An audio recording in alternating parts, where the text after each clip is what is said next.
أعوذ بالله من الشيطان الرجيم. بسم الله الرحمن الرحيم.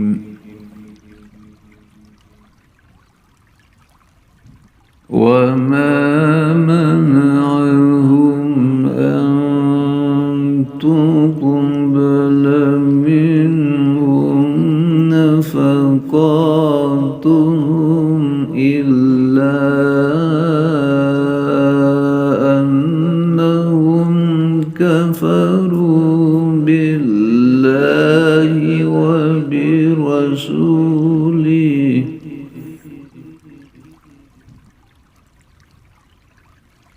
ولا يأتون الصلاة إلا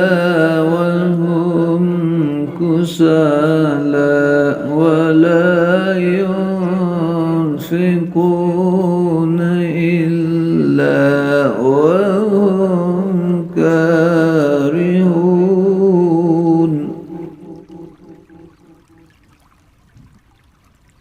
ولا تعجبك أموالهم ولا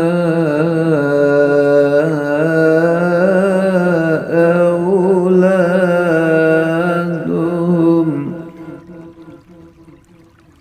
إنما يريد الله ليعذبهم بها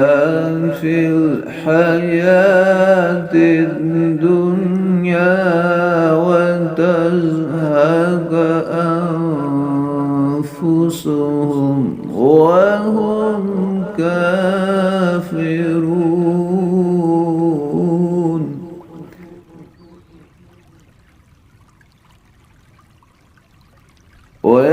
ويحلفون بالله إنهم لمنكم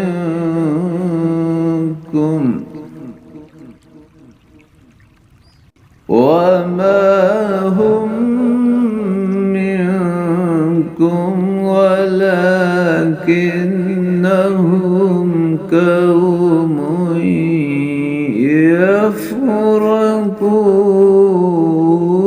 يفرقون لو يجدون ملجأ أو مغارات أو مدخلا لولوا إليه وهم يجمحون ومنهم من يلمزك في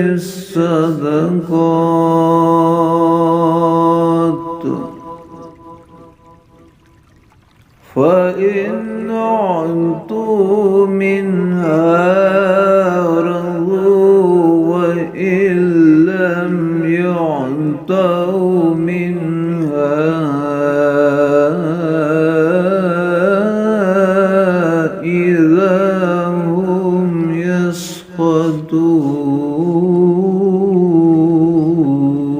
يسخطون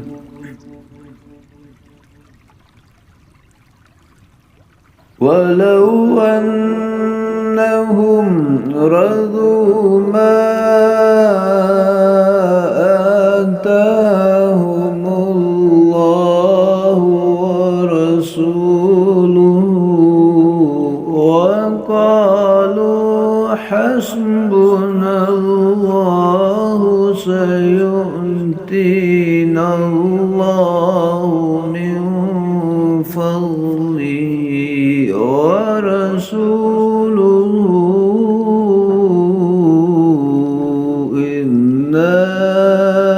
إلى الله راغبون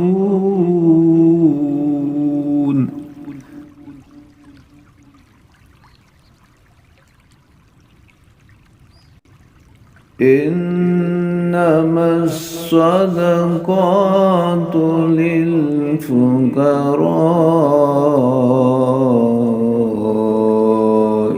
والمساكين والعاملين عليها والمؤلفة قلوبهم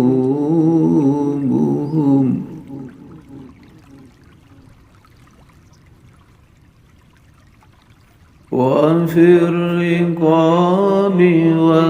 والغارمين وفي سبيل الله وابن السبيل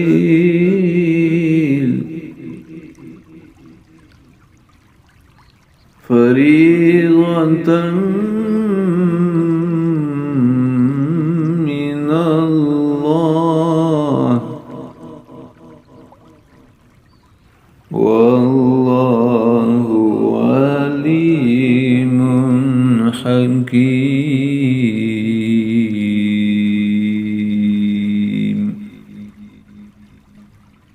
صدق الله